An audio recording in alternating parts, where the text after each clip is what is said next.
Welcome back to Focus Fridays, the series where we open up on the playbook of real estate investing, covering everything from core fundamentals to the sophisticated strategies that help our investors grow wealth with confidence. I'm Jared Shum, head of investor relations here at Focus Capital. And I'm Chad Sheeler, founder of Focus Capital. Today we're tackling a decision that almost every investor faces at some point: active versus passive investing, and which one is actually right for you. So let's start pretty simple with the definitions. When people hear active or passive, what does that actually mean in real estate? I think most people don't always know what active and passive means. But in real estate, active is you're personally finding the property yourself, or a broker helps with that. And you're buying it yourself, you're actively managing it, you're actively operating it yourself. It's an active job. Real estate, by myth, is it's all passive. It's not, right? Whether you are active or passive, it's still, there's some level of work to it. Now, passive means you're hands off. You found an operator that you're going to put money in or invest money with, or a partnership, but you're truly hands off. They do all the work, and you essentially read reports and collect your distributions and your K1s every year. And so it sounds like active, if we were to put it into one sentence, active is time intensive and hands on, while passive could be more capital intensive and hands off. True, yes. Gotcha. And so if we strip that down even more, what are the core trade-offs between active and passive investing? I would say you've got some trade-offs with regards to maybe potential returns. You could maybe get a better return doing it actively versus passively because you have your time into it now, and you have sweat equity. You got to put the effort into it. Now, by the same token, you may actually get better returns doing it passively. You make a lot of mistakes early on in any kind of endeavor, right? And you may actually get better returns by doing with a reliable operator who has more experience than you do for your first time doing a deal. Yeah, I think that kind of double tapping into that, especially with our investors, is like, what kind of returns are you looking for? Like, if you're looking on an on-paper return, I think that, yeah, a lot of active investors that are in there day in, day out, full reno or something like that, yeah, they might have a much larger liquidity event, a much larger exit, because 100% of that capital is going back to them. Yep. But at what did it cost them? It cost them time. Yeah, exactly. Yeah. Energy, mistakes.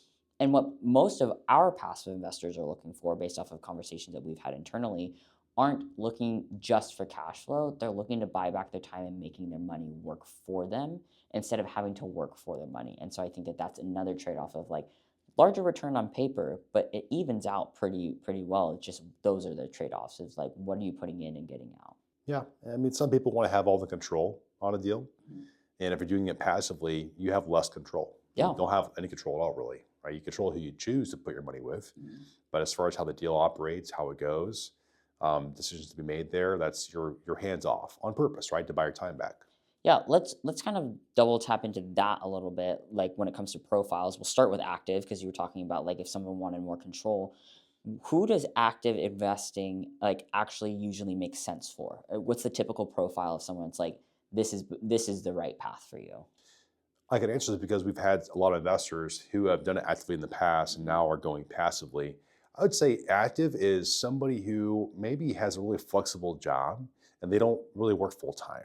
And they've got this desire of owning real estate, and they have the bandwidth and the time to go buy a property, fix it up, flip it, manage it, whatever like that. And it won't put a strain on their current relationships and their time. Maybe it's somebody else who actually is a full-time real estate person. Like us, right? Yeah. We're full-time real estate. This is our job. We live, breathe it, and sleep it. So active is best for us, although I do things passively as well. Now, does that answer your questions all on active? Yeah. Yeah, I think that because it's not one or the other sometimes. Sometimes you're a little bit of both. But then also, there's not one that's better than the other because it definitely depends on the person. So I kind of wanted to see what those profiles and what those people looked like, because there are times where, you know, even though we work mostly with passive investors, that passive investing isn't right for that person. The most cut and dry part for me in an IR department is, are you accredited or not? And so if you're not accredited, but you're on your way to becoming accredited, that's a good one too. Is like you're not ready to be a passive investor just from a purely capital expenditure side of things. Especially if you're investing in a firm where their minimum check size is something where you don't have that cash liquid. Active investing could be a good vehicle to get to passive investing. Also, active investing might be more for people. Some of our building neighbors, are in the construction area. That could be really easy for them, and that's something that like they won't make those early or reno mistakes because that's what they do day in and day out. So there are definitely people where active investing is better. Flipping it on its head, who is the passive investors? Who is the ideal passive investor? Not just for us, but in general in real estate. In general, it's somebody who really values their time and wants to still invest in real estate to some extent, but not be actively involved. They don't have time for that. Yeah. They have families, they have hobbies, they have jobs, well-paying careers, and they want to leverage their time to buy their time up, like you said, and invest in real estate, but not have it be another job for them to be a landlord. So for them, it's like better for them to do a passive route if they want the benefits, the cash flow, the returns, the tax benefits, without being the landlord themselves. Yeah, so I think that's why we see so many W-2 earners and high net worth individuals gravitate towards passive investment deals. I think that there's two main buckets when it comes to passive investors: people that are still actively working and have disposable income, or at least have income that they would like to preserve, or like other investments that have paid out, or people that are fully retired and, like you had mentioned on an earlier podcast episode, that they are looking for a way to kind of sustain their lifestyle, to kind of look for another cash flowing investment without having to dip into savings and continue to see that capital decrease. Yeah, I agree with that. So here's the trickiest question. Is active versus passive an either or decision, or can investors blend the two? I mean, I believe both of those. So why couldn't you, right? Yeah. Most guys do. I would say most of our investors, don't blend them. Most are just passive, or some are passive and some active.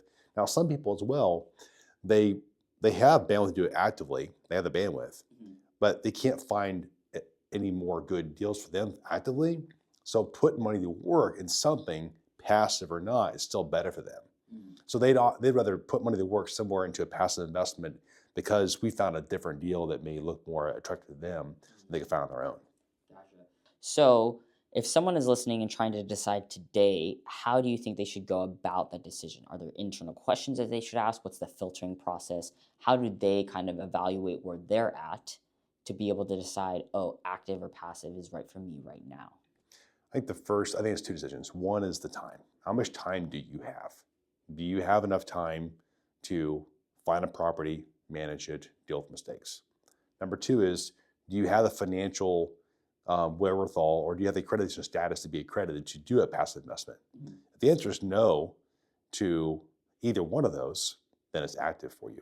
Yeah. I'm sorry. If the answer is no to time, then it's passive. Okay. If the answer is no to accredited, that's active. That'd probably be the easiest, broadest filter for us to go through. I think that it's so funny because there's so many ways to be an investor in real estate, period. And then there's the two main buckets of active versus passive, because there could be active real estate. We talk a lot about this on like, hey, you're going to be in it day to day, but that doesn't always mean like rolling up your sleeves and doing a full reno and like a burr flip or something like that. Like that could also just mean you buy a full-fledged property, maybe a duplex or something like that, and you're just an active landlord or an active cleaner and stuff like that. And you're not actually doing any construction or development, and you're house hacking. That's an active real estate investor, because you have some level of hands-on, activity day in and day out on that property, and then it can expand from there. It doesn't have to be I'm building a house or I'm completely tearing this house apart and trying to sell it for X gain. I think the biggest thing that we've addressed in this podcast so far is like, it's not a question of which is better. It's like which fits your life, your goals, and your risk profile right now,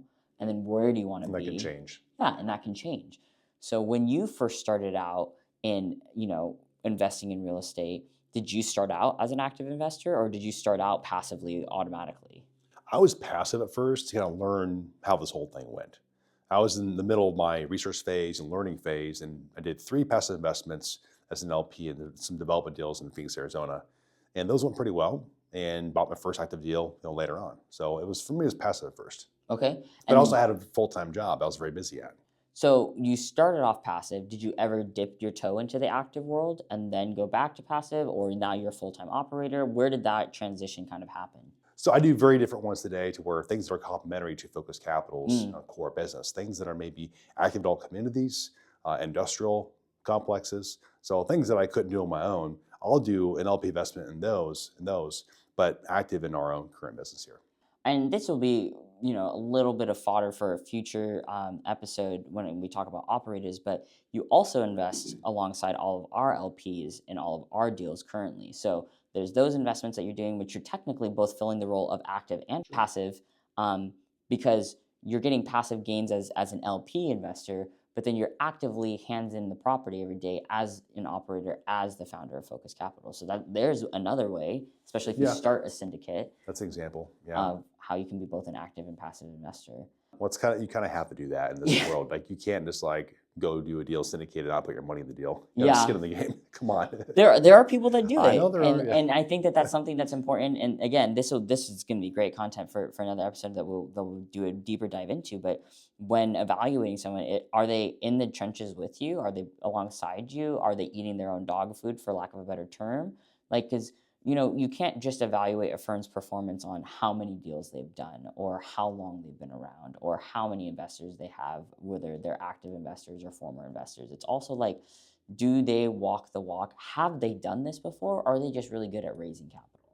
Yeah, that's a great point. That's an episode for sure, Yeah, Jared. definitely another episode. I think in closing, for somebody that, doesn't have the net worth to be a passive investor yet, there's two vehicles, it sounds like, that you think that they could do. They can become an active investor and start to build up that buffer, or they can try to increase something within their active life, even outside of the real estate, to get to that point of accreditation. But if they're wanting to dip their toe in the very beginning, you had mentioned in a past episode about wholesaling, or sub two, or some, there's a lot of deals that you could do with zero money down, but the trade-off is your time. Yeah, I said that's all correct. I would say there may be a third option as well, is that they want to do it passively. Mhm. They don't have a lot of money.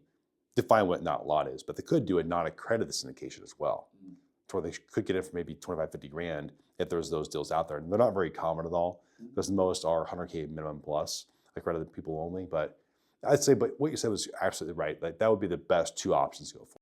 Especially if they wanted to, and they knew that they wanted to actively invest in the real estate space instead of just investments overall.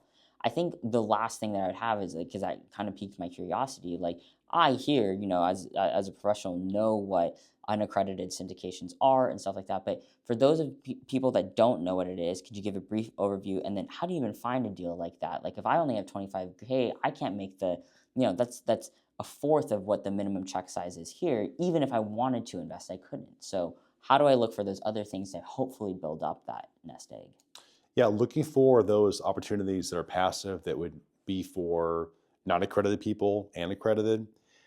I would say it's like you've got to find these things through word of mouth, people you know. I wouldn't feel good myself about searching to try and find that opportunity that would be just for non-accredited investors, because there's maybe a scale where you have to look at, well, what's my risk now with this stranger I don't even know, just to put money into something that's going to be non-accredited? Is that worth it? Is that worth the risk? Or are you better off just doing something yourself and to build that money store, right? To be able to do something passively that's accredited people only in the future.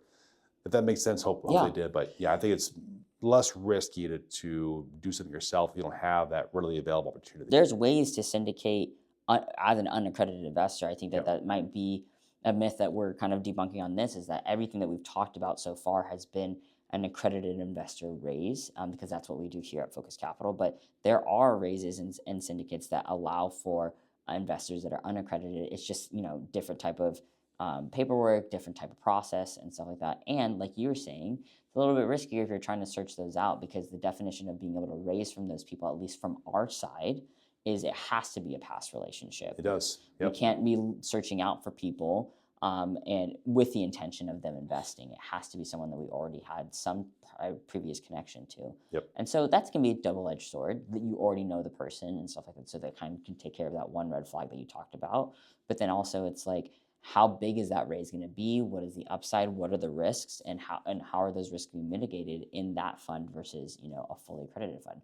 I think that there are a ton of situations where something can start off as open to unaccredited investors and then change into an accreditation thing. But that would be better for an episode with one of our tax professionals. Yeah, I agree. Yeah. Perfect. Was there anything else that you wanted to add on? I think we've covered active versus passive in a couple of episodes leading up to this, but I wanted to make sure that we dedicated specific time to this because it's such a big question when it comes to real estate investing. I think the one thing I would add to this is a lot of people just have this idea in their mind that real estate investing means I'm going to do it myself actively. And I think that most people don't understand you can do it passively. It may not be a very commonly known idea. So education there is really important to me, is making sure people know that you can do it that way.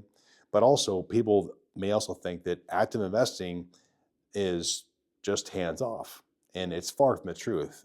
Owning real estate is very time intensive. It does take a lot of time, energy, and resources. So this is a great episode. This is awesome today. Yeah, perfect. Thanks for your time. Thanks for listening to this week's episode of Focus Fridays. We release a new episode every week, so be sure to join us next Friday and beyond. If you'd like to see our next investment opportunity before it goes public, you can join our investor list by filling out the form on our website, focusedcapital.com.